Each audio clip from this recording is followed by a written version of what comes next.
Neetan, it is so wonderful to have a chat with you today. Because you're a relationship coach specializing in romantic couples, but I know not limited to. And we first had a chat a couple of months ago, and I was really blown away by that chat.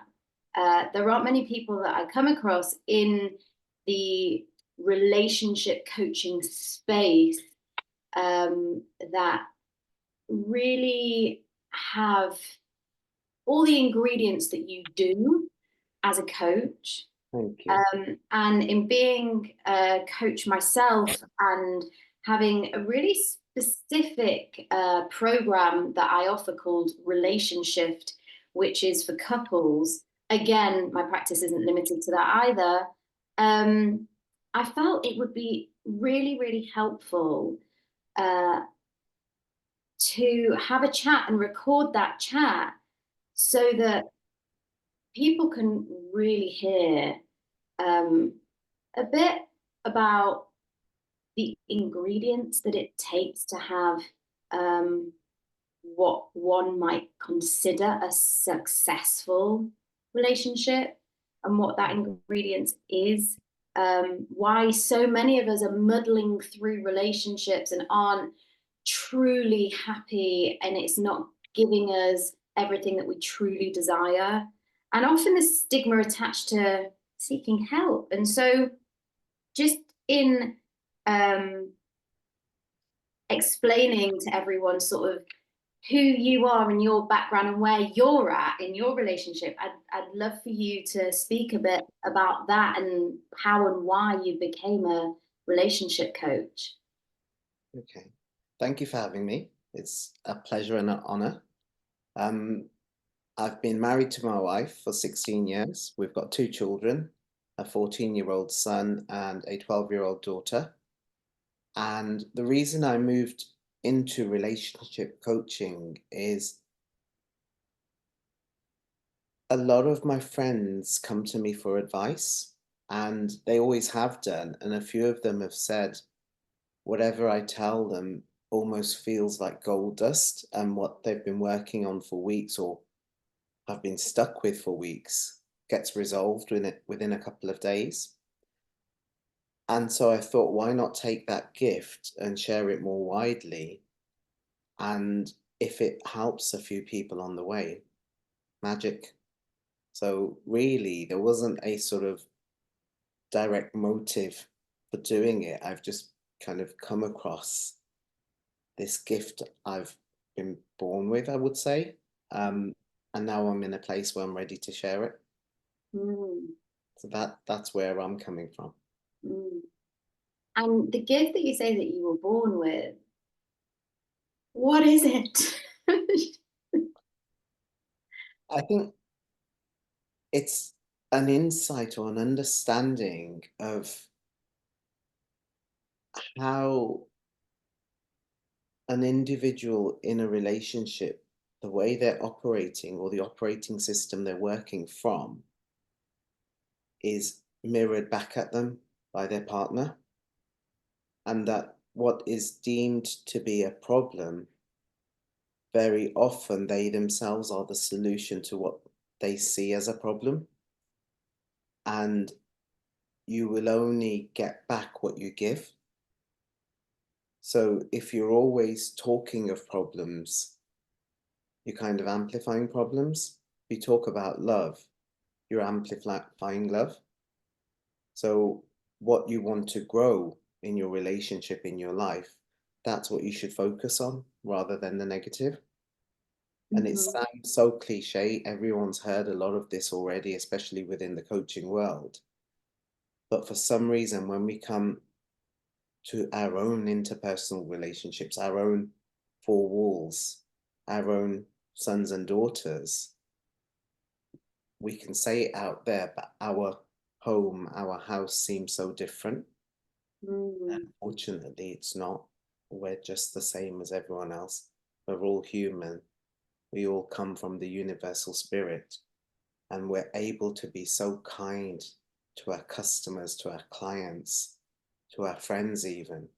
But when it comes to our nearest and dearest, like our wives, our husbands, our children, our brothers and sisters, it's almost like we don't give them that leeway that they should be different because that is my mom and she should know better.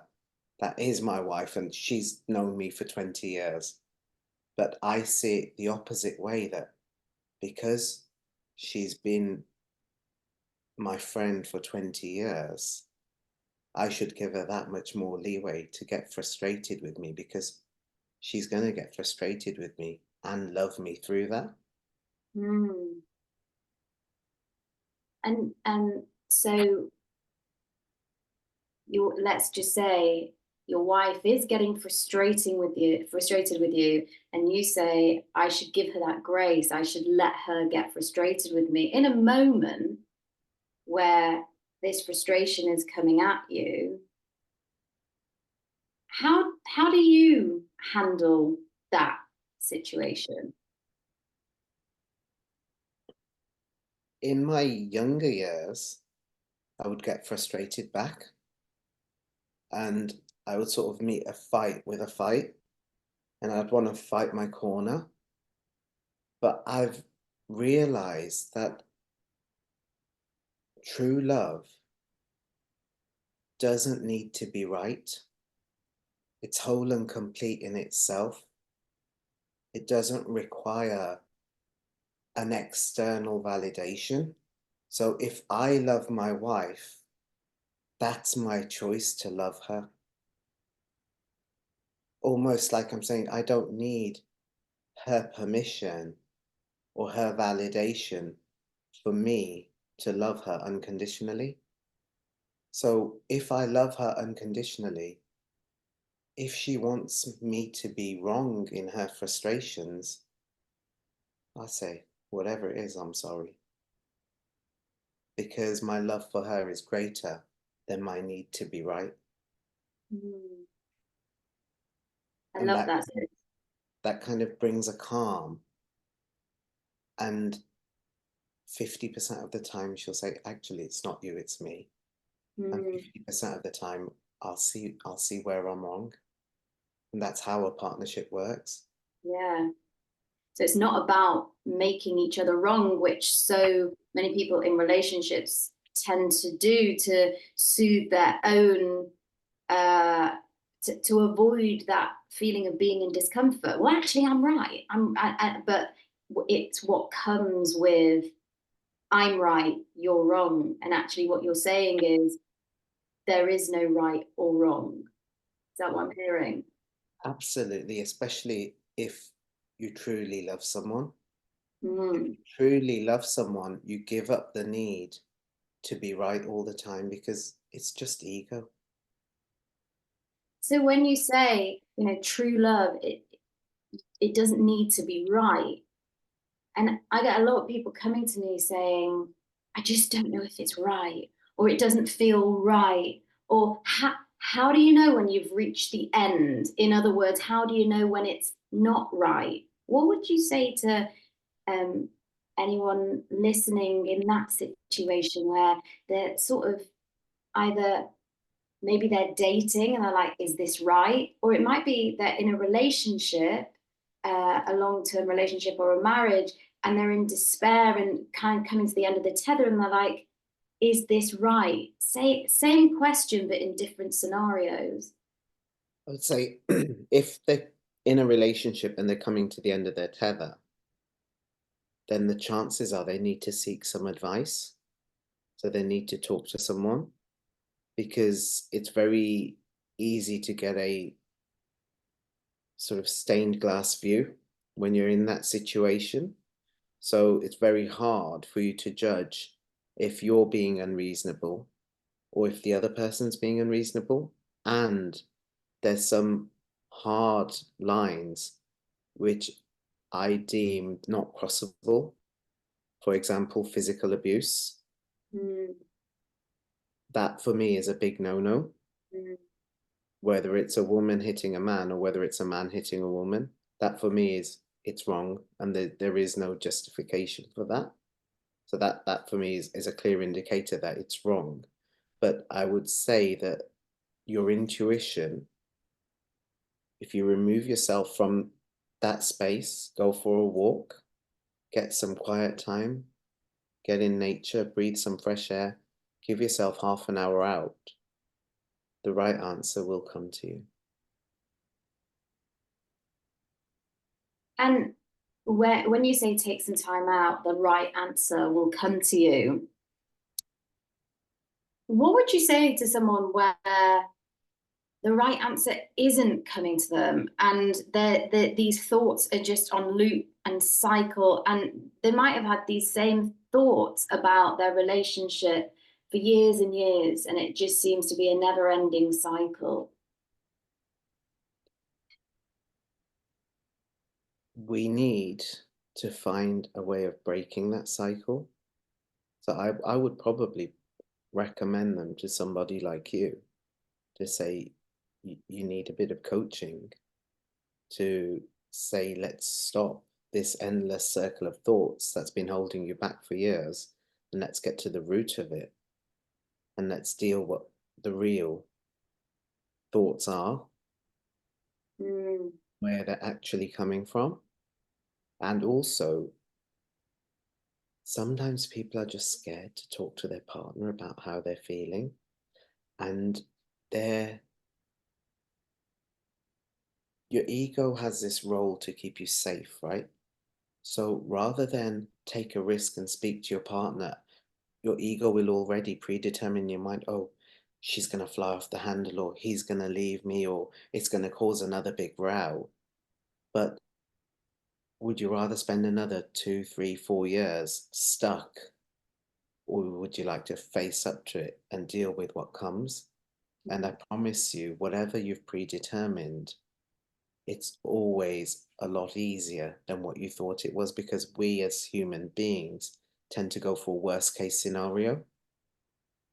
mm, yeah, I really hear you, and that ego brain. So all of your memory, essentially, everything that, all your conditioning, everything that you've seen, heard, and experienced in the past, we tend to bring that all to our partner. And when you say, and so we don't speak enough, we don't communicate enough. So just talk to your partner. Um, Big recognition for me is um, um, a while ago, I knew it to be true to just talk to my partner.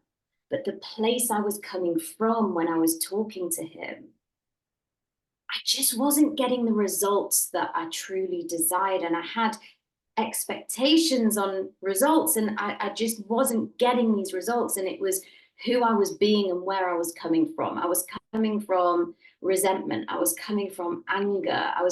And I would love for you to speak a bit to, well, if you don't want to be coming from resentment and anger, where and how do you come from a different place?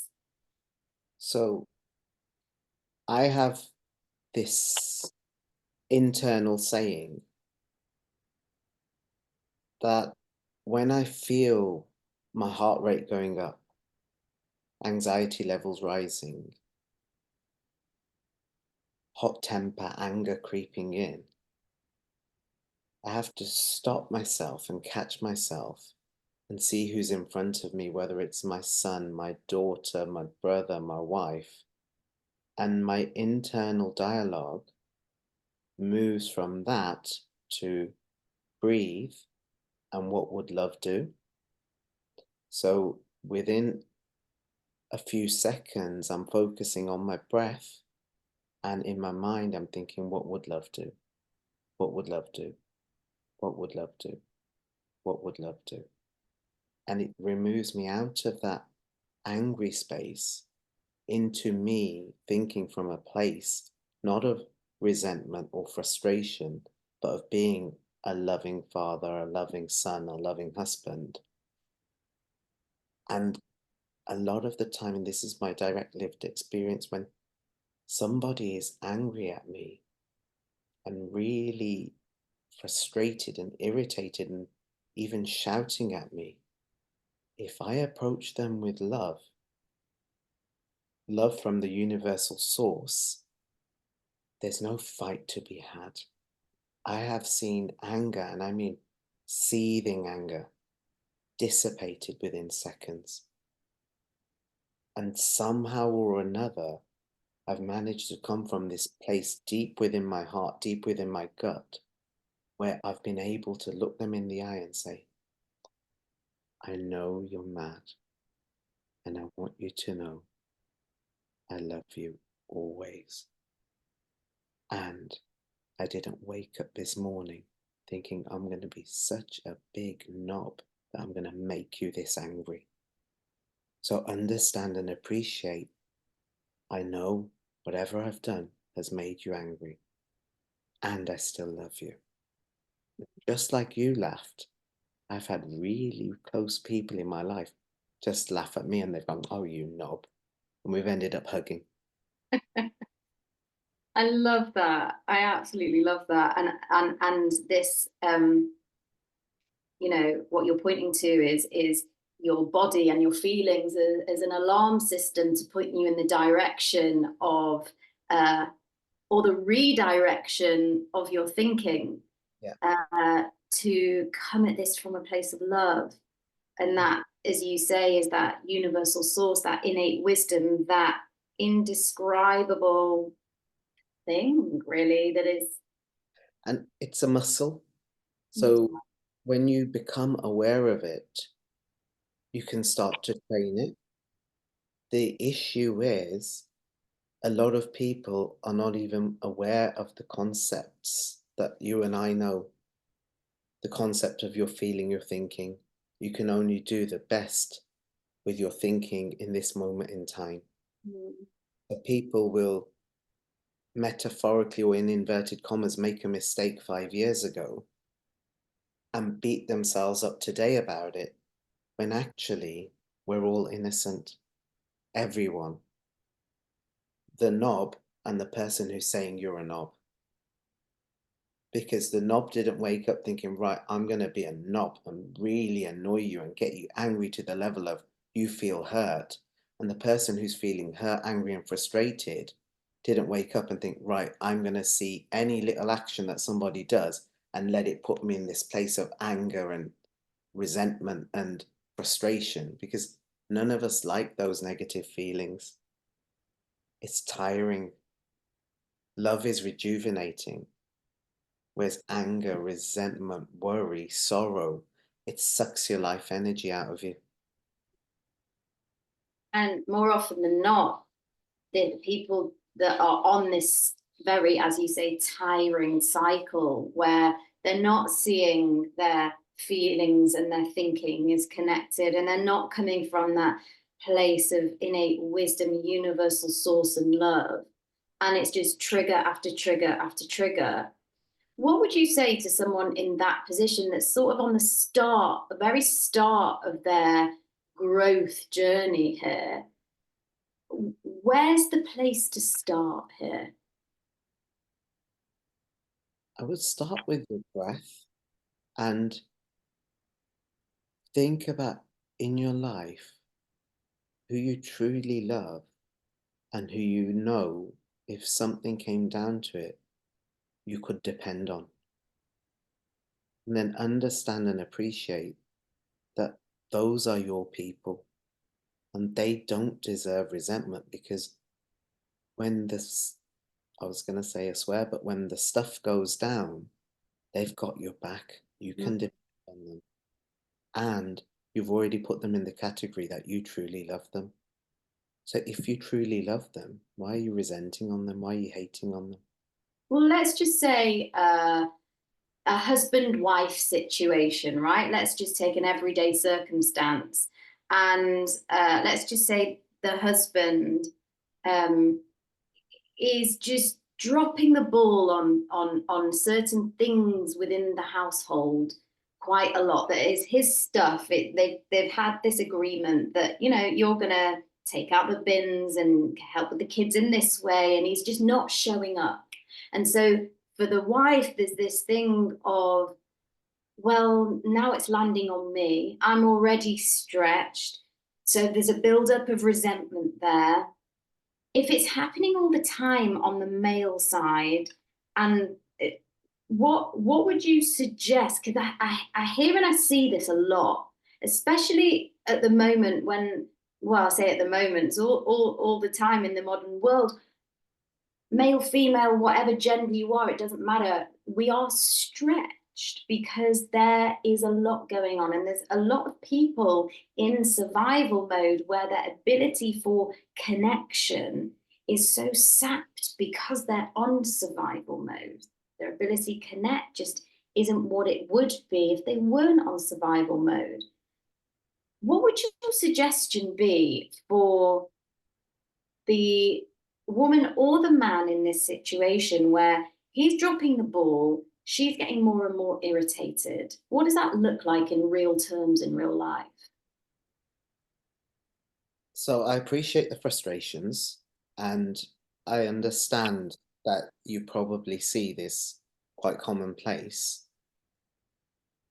And I would start with revising the agreements, because if it's going to be a bit transactional, say for example, if it's household chores, Mm, machine, dishwasher, Hoover, kids to bed, you name it, yeah? mm, Set up. He keeps dropping the ball.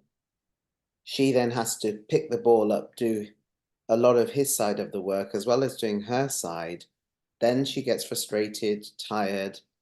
He then says, "Come on, let's sit down." And for her, it's like, "Well, actually, I'm exhausted, mate. I'm ready for a shower and bed." And he's like sitting on the sofa saying, "Charming." Again, pardon me, ladies and gents, you're gonna not like this, but both parties are innocent. He probably doesn't even realize how much him dropping the ball means to you, because you're very quietly just carrying on and doing it. Internally, you might be resenting him. Yeah, you're getting tired and it's grinding on you, but he's watching TV. And because you're allowing that lovingly, in a way, you're allowing him to sit in that dropping of the ballness or that laziness. So by not speaking to it or revising the agreements, it's a sort of self-fulfilling prophecy. The more you do and leave him not to do, the less he's going to do. Whereas if after a week you say, "Excuse me, mister, last Saturday we agreed you'd do the dishwasher and the washing machine, and I'd do the Hoover and put the kids to bed, and sorry for the really basic examples," and you turn around and say, "Well, I've put 4 loads of washing on this week and 3 dishwashers. How many have you done?" He'll probably go, like a child who's been caught out. And then you can revise the agreements and say, if that's not your thing, let's give you jobs that you are willing to do. And let's mm, face it, there's certain chores, certain things that we find easy and certain ones that we don't. For example, my son will gladly empty the dishwasher. Gladly. My daughter hates it. She will turn around and say, "Oh no, mummy, daddy, please give me another job." Whereas if you say to him, "Empty the dishwasher," he's like, "Yes." Because he finds, wow. no, it's just because for him it's easy. The cupboards are there, the dishwasher's there, is literally 2 minutes later it's done.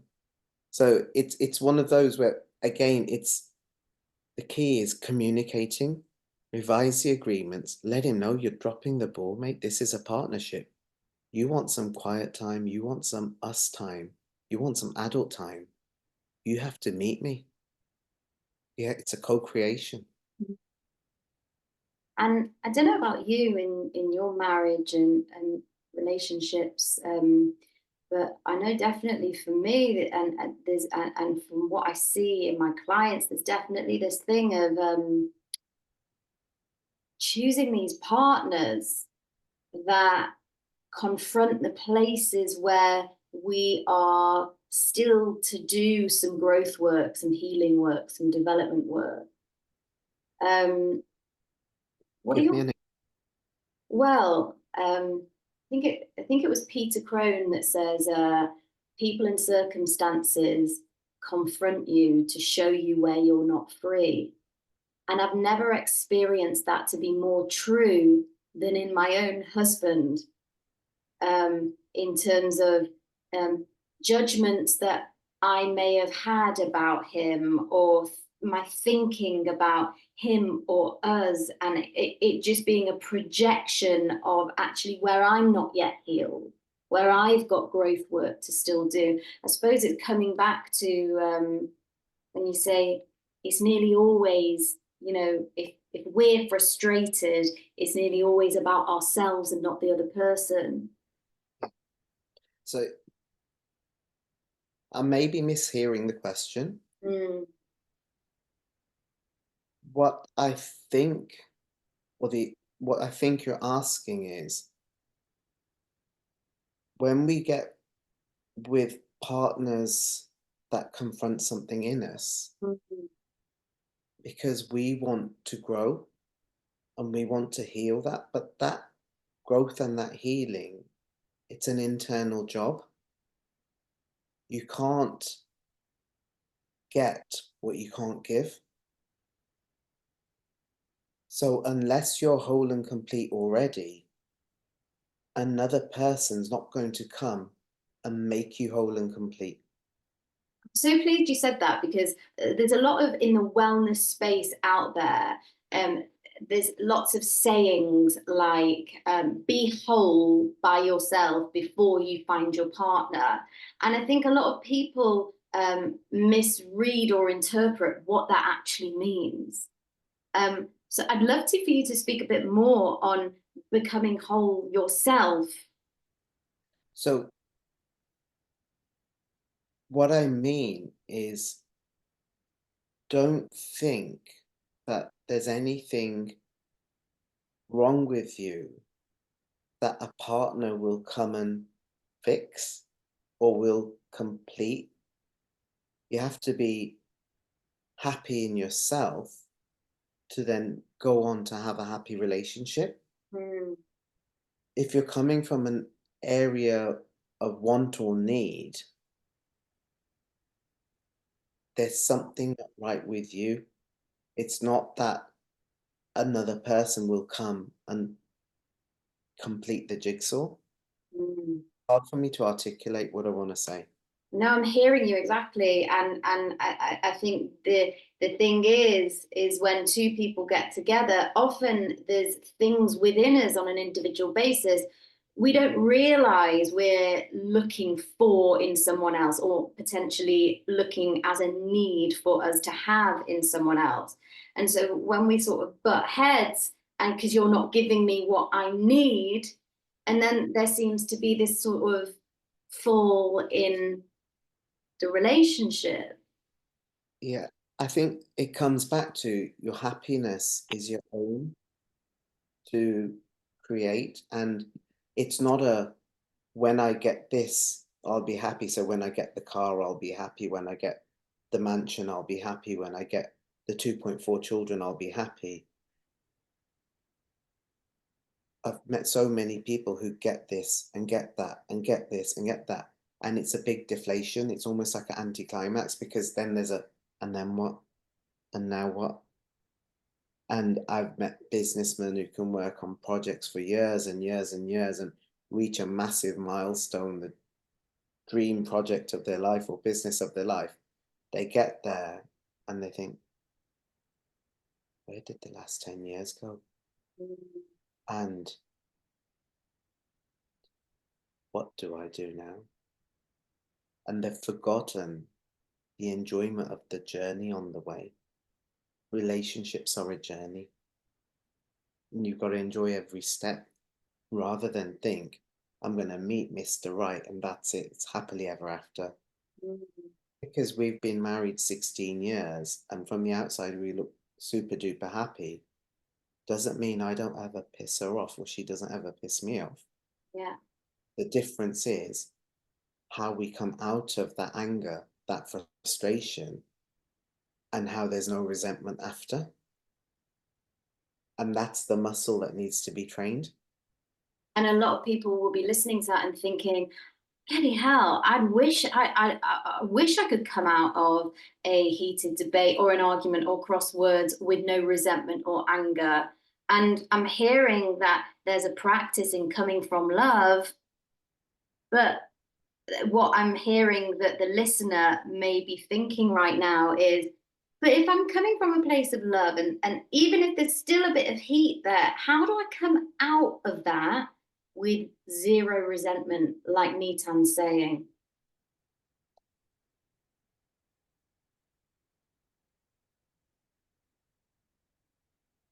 It's a practice. Mm, It's not something that you click your fingers and it happens.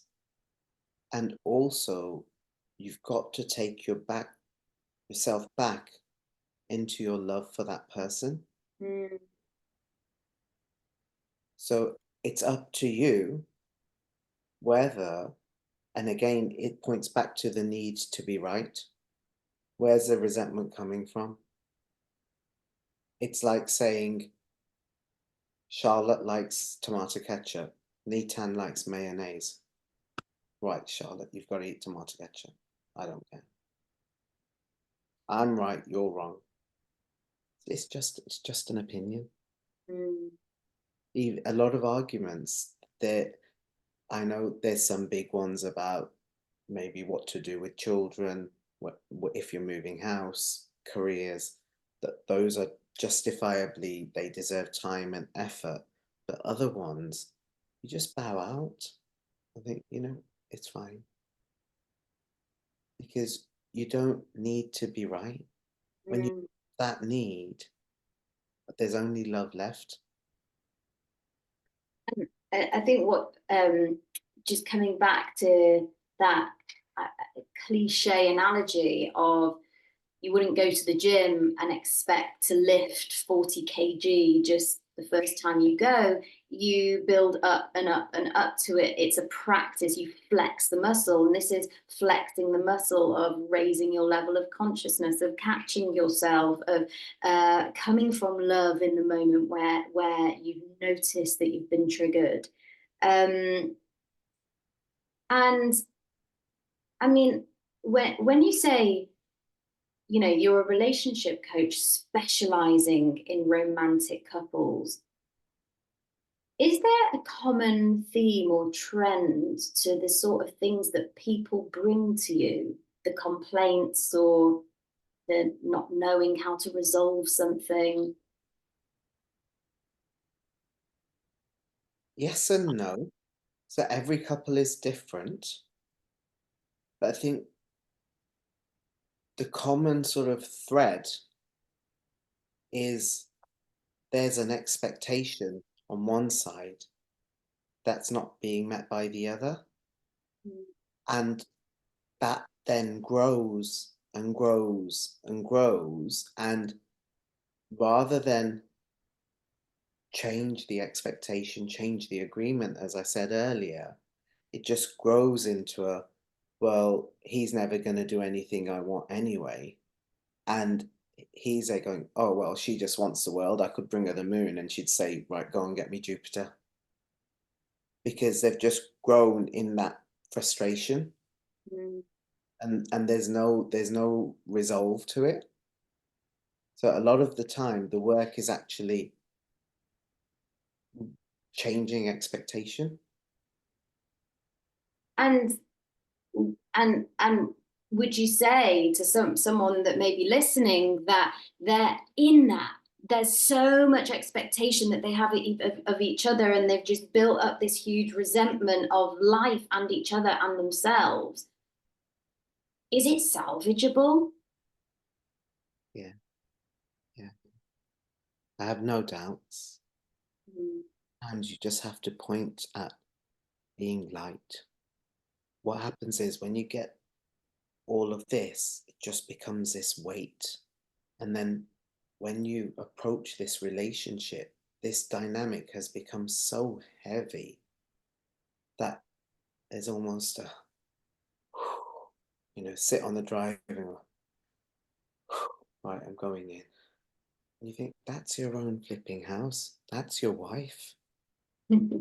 Like, I was there that And it's because you've allowed it to grow into that. So you can very quickly allow it to grow into something else. But it does take work from both of you. Like, Mm. you're not going to pick up 40 kgs overnight. You're not going to drop years of expectation and resentment and heaviness overnight.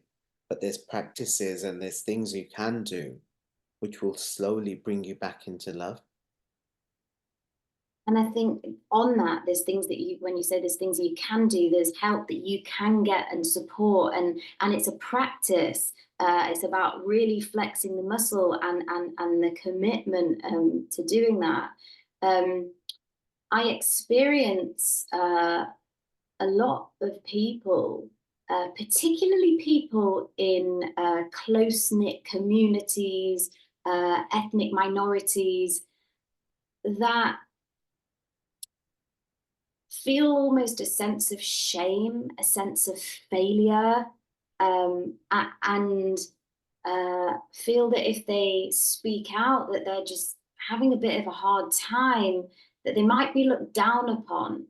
Mhm. Is there anything that you might say to someone that might be feeling, yeah, that is so me. I just don't want to do this work. I don't feel I'm cut out for it.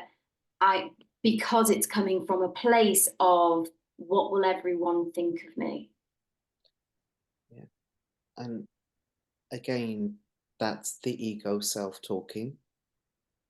And that's the staying small and staying in your comfort zone, which at the moment feels pretty crappy. Thinking, what will everyone think? What's the world out there going to say? What are they going to talk about? But your own gold is within the four walls of your own home. They're not going to come and live this marriage. They're not going to come and put food on your table. That's between you, your partner, and your nuclear family. So Mm, I would, I, I'm from an Asian background myself. I understand the societal pressures, the external pressures, and they're gonna talk anyway. If they don't talk about you, they'll talk about someone else. mm, But they're not going to come in and fix things for you. So, through your fear of what others are gonna say, you can sort of doom yourself to this existence. Because again, what if what if you split up? They're gonna talk. If you voice that you're having difficulties, they're gonna talk. You may as well do the work and enjoy your life. and what I hear in you, and I have this in myself as well, is I asked you before, if someone is really in the trenches in their thinking about their partner and about their relationship, is it salvageable? Is it possible? And I hear that you see so much possibility. Uh, and I'm the same. It's almost like when someone comes to me in the so-called trenches, I'm like, I get excited because I know what's possible. I know what's on the other side of doing this work. Um, I would love for you to just speak to that possibility to someone that may be listening to this thinking, I don't know if it's possible for me. Why is it possible? So you imagine when you first meet someone, or the days when you're newlywed, or you're first courting and you're falling for each other. You go for a date and he might be an hour late, or she might be a couple of hours late. And all you're thinking about is, are they coming? Are they coming? The minute they turn up, you forget about the 2 hours you've just wasted, and they're like, oh, I'm so sorry, I missed the first train, and then this happened, then that happened. And I got to the station, I forgot my wallet, so I had to go back. And you don't give it a dicky boast thought. You're like, forget about that. You're here now. Come on, let's go. And that lightness you had back then, and that excitement, and that feeling of being in love, it existed then. So why can't it now? Because you haven't changed who you are. And I believe they haven't changed who they are. This is why I always point to the innocence of both parties. So if we were like that back then, what's changed to make me think you're a cow or I'm a complete tosser now? Let's work on that. Let's Mm, unravel and undo that to get back to love because mm. everyone's spiritual home, whether somebody says it or not, whether they're happy to admit it or not, we all want love and we all want to give love. God says it in the Bible, the greatest of these is love. All he wants is for us to love him and for us to know he loves us. I know you said at the beginning, Nitan, that it was almost like you were born with this gift. And I know just from speaking to you prior to this conversation that although you were born with this gift, there's also been a huge growth journey too. Yeah, absolutely. What would you say is maybe the biggest thing that that you've learned or grown in your relationship?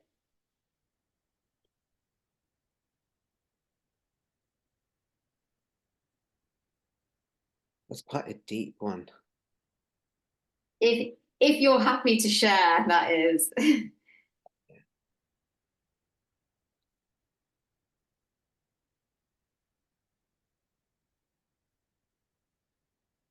I think the greatest thing that I've learned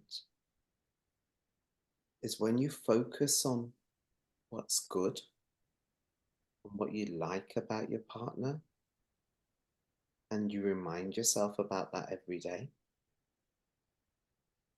you can't not love them.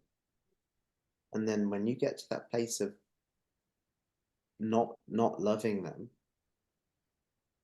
fights don't mean anything. Arguments don't mean anything. They're like these little blips on the graph. So you imagine there's a graph going upwards and it goes down slightly and then it carries on up again.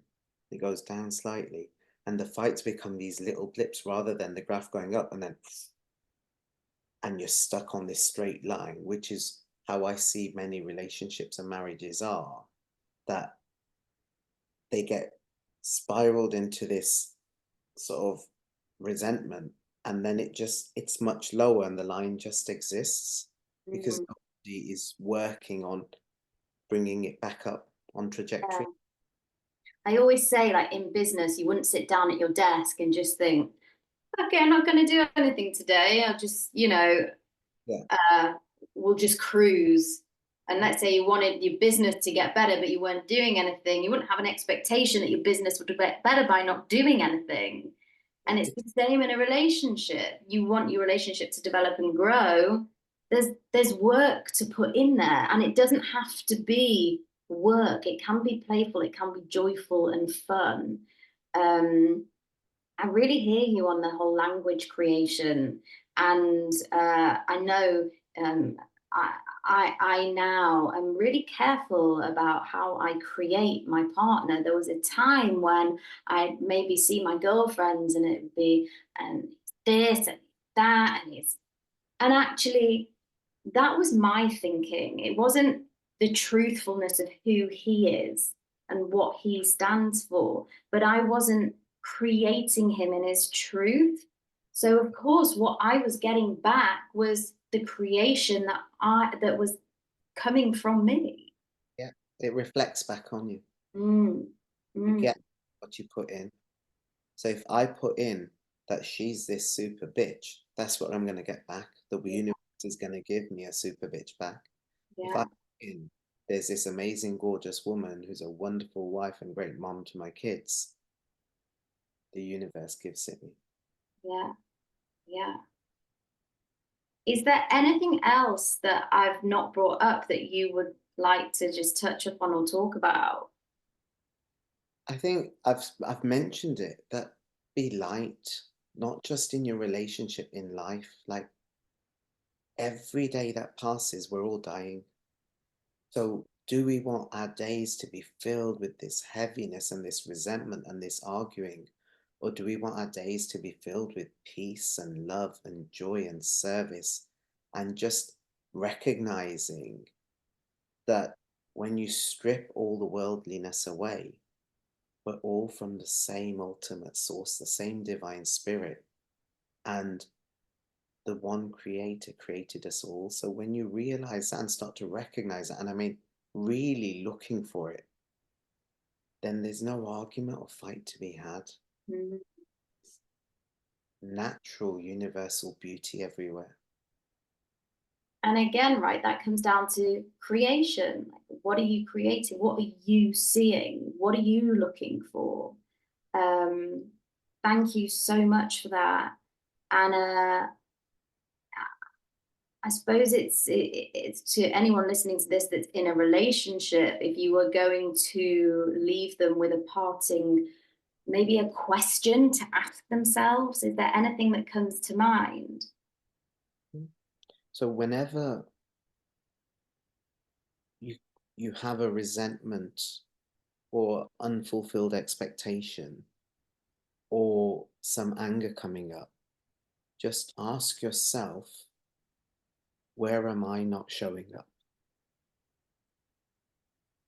And do your best to start to show up. And that will change your relationship. I often say it only takes one person in a relationship to show up differently for change to happen. Yeah. Um, and I think a lot of people seek a lot of relief in that, because sometimes in a partnership, one person might want to do the work and the other person doesn't. And then that the person wanting to do the work, it's like it's all doom and gloom, it's all over. He or she doesn't want to do the work, it's all on me. And that's not necessarily true, right? It's not at all. Great. And I think if I was to ask a question, pose a question for the listener to ask themselves, it would be, well, if you're in a partnership or a relationship right now, are you truly happy? And if there's anything within you that has a flavor of no to that question, well, what do you want to create? Yeah. It's been so amazing speaking to you, Neetan. Honestly, thank you so much for sharing your time with us. Um, as I'm sure you'll be able to hear, everyone, Neetan is a very special man. So thank you. Thank you so much for having me. And if anyone's listening thinking, oh, I'd like to have a chat with him, how can they find you? At the moment, it's on my email Yeah, great. instruction. So it's just my full name, neetanjain82@gmail.com.